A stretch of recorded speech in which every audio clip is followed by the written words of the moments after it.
thing about Fiores Abrazare is we've got to look at it in a bunch of different ways. We need to be very conscious of the fact that everybody who's everybody basically carried a dagger is going to be posta longa that I use. But we have to understand how to get from here into the grappling distance I want to be at. Otherwise, you're just wrestling without the anger context. Then you need to look at the plays, okay? You need to practice all the plays, you need to practice them all in isolation, you need to drill them. And then what you're starting to do is build an Abrazare system.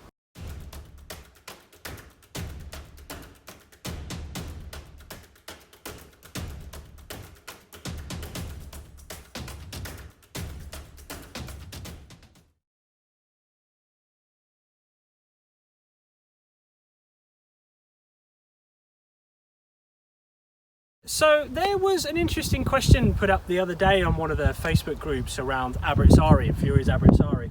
And over the last couple of days I've been thinking, and what I wanted to do in this video, I don't want it to be too exhaustive, but I want to give a bit of context as to how we approach Abrazare. And perhaps others might look at Abrazare in a similar way or the same way, or it might inspire more people to do Abrazare, since I'm very conscious that it's a bit of an unloved part of the system. We all want to swing around swords, and rightly so, but it is important. Abrazare, and I did a video recently on the context of dagger and why that's so important to the overall works of Fiore.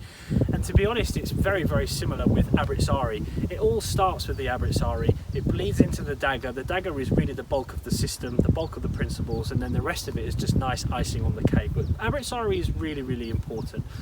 The thing about Fiores Abrazare is we've got to look at it in a bunch of different ways. We're told in the manuscript it's for sport and anger, okay? And I've done previous videos as to the difference between the approach of Abrazare with those two contexts in mind. There's some other things too.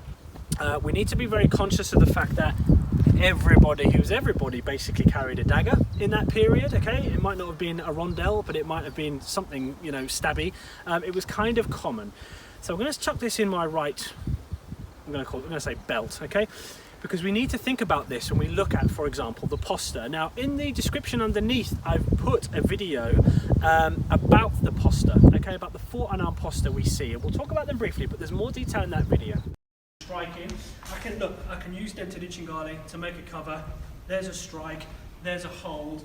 Yeah, it's very versatile. This is a posta to use very close, okay?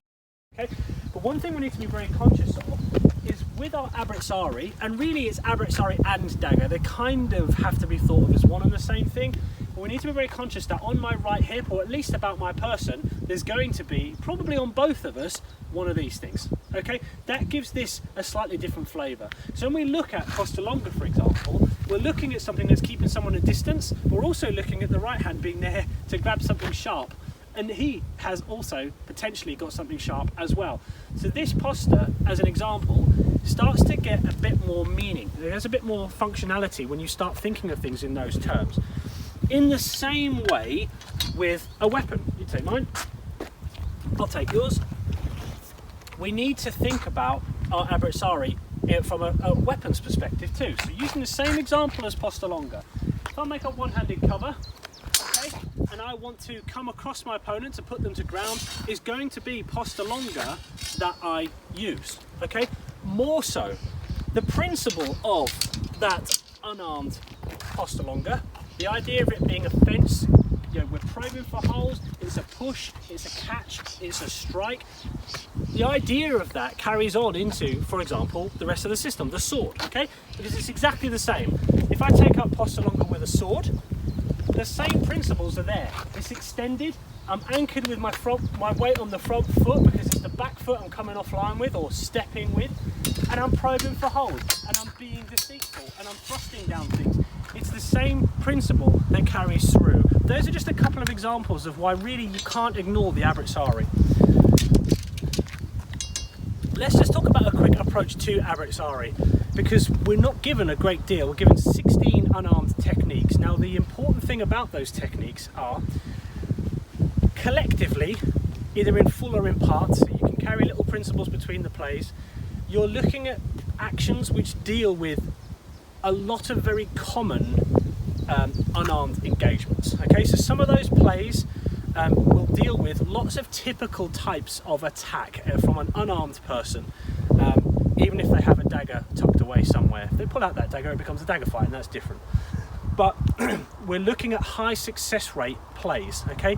Easy to access, simple to access. There only needs to be 16 of them because you're looking at covering 90-95% of what's going to happen anyway, okay?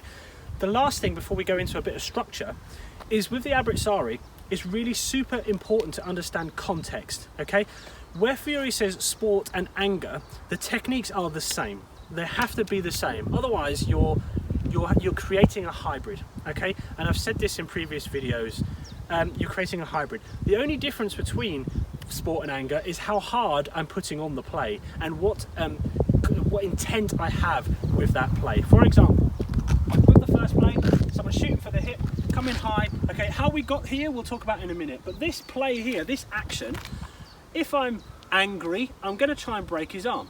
Yeah, if I'm sporting, I'm going to try and throw him over. Okay, it's the same play, the same approach. Then we have less to remember, and the 16 plays we're practicing are covering different scenarios, different situations. Incidentally, you can also pick that play up from sword in one hand. You can make a cover. If their arm is extended, you've got the play there to wrap under and do the turn. So again, another way of fitting that into the principles of the system. So because I don't want this to be too exhaustive, let me just talk about how we build this up, okay? Again, there's videos on the channel about why we include striking in Abrazare. The reason for that is the anger bit, okay? The bit that Fiore says we do in anger, okay? Because if we are facing off, armoured with weapons or unarmoured in a medieval alleyway, whatever, you've got to be a complete moron to think that you're just going to step in and start grappling. The only way that's going to happen is if the fight starts here. Come on in, yeah, and we start grabbing and we're off, yeah? If we're more than 6 feet apart, you can pretty sure that he's going to punch me or I'm going to punch him, okay? We've talked about this in the past, a long video I've done on this, so I don't need to go into too much detail, but you can expect strikes, okay? We are not just going to walk over to each other and start wrestling, okay? That's why Fiore says we need to know how to injure the most vulnerable places, and I can't think of too many ways to do that with just your body, okay? Certainly the targets that we're given. So we've got to layer that up. How do we do that? Well, we understand and we learn about basic strikes. We learn about jabs, we learn about crosses, done videos on that. But it's really important with the context of Abrazare to understand where those strikes fit in. We do not stand toe to toe in this system. We do not stand here in posta frontale and we do not just exchange strikes. We're not boxing, okay? And arguably, extremely arguably, but arguably people don't do that when they're angry, okay? When you're angry, there might be a strike, there might be 2 strikes, but generally it breaks down into grappling distance. Generally, distance disappears very, very quickly. Unless you're lucky and you just bop and it's over, but, you know, a protracted fight tends to fall down into wrestling distance, okay? That is exactly what Fiore's Abrazare is aimed at. In isolation, it's aimed at that kind of fight. 2 trained people, okay? If he's completely untrained or drunk or has no business in front of me, you know, as a nobleman of the period that we're looking at, you know, I'll take him out with a strike, you know? But we're looking at 2 trained combatants, and that's where Fiore's Abrazare comes in. So we have the posta, video underneath for that, but they are important, really, really important positions. Posta longa, okay? It's a fence, it's a gap, I'm giving him something to think about, I'm finding targets, yeah, to come in, but it's also a strike too. So if I'm here, yeah, it's a strike and I'm grappling, okay? That's what posta longa is all about. Same with dente di cinghiale, it's a strike, yeah, it's an uppercut into something, it's an uppercut into a grab, it's a cover too, yeah, I'm in, yeah, dente di cinghiale, there's a play, I'm over, yeah? Same with posta frontale. Posta frontale is a bit more common, obviously, but strike, yeah, I'm in and I'm grappling. Yeah, I'm grappling. The reason why I'm grappling is because I want to break bits. I want to dislocate his arms. I want to twist his neck. I want to throw him to ground with his head. That's the context of Abrazare. So we have to understand how to deal with that discipline. We have to understand how to use the posta and bridge the gap, okay, which is a modern term. Fiore doesn't use that term.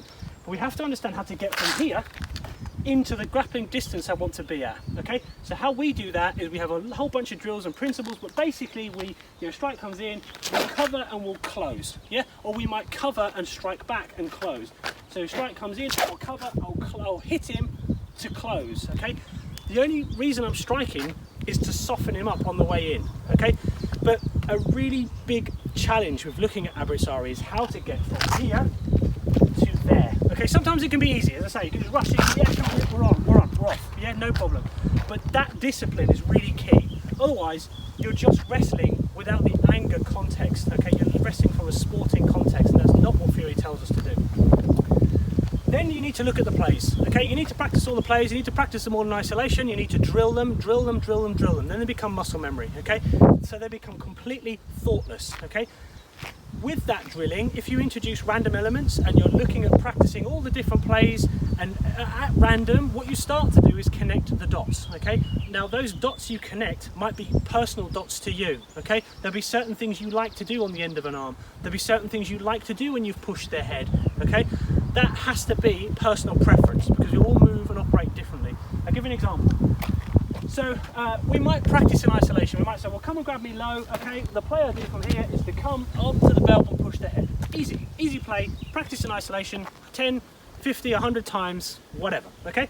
But then you start to build things and you start to drill. So you might say, well, strike, bosh, or in, yeah, okay, I'm here, and then look, I find the play under pressure, yeah? I mean, that's not really pressure, I'm giving an example, but I'm finding the play, okay? Then what you start to do is work on the counter, okay? Or you practice the plays enough where you know that that's not a good option, yeah? You practice failure options, failure rates. And then what you're starting to do is build an Abrazare system, okay? What happens when things go wrong? Where can I pick up other principles from? A good example, the one I always use, is the first and second play. So we're here, yeah, we've stopped that. Now, we set that up quite artificial, John just stepped in, but we might have struck our way into that. Gosh, yeah, I'm here, yeah, I'm here. Look, very messy, very clunky. Well, there's the play. But I can also get that play from here. Grab me low. I can also get that play from underneath too. Yeah, that's an example of what I mean. With drilling, with picking things up from different places, you're starting to build an Abrazare system. In summary, that's it. The heavens have opened, so we've got to stop the video there, but that's how we build Abrazare. Thanks for your time, and until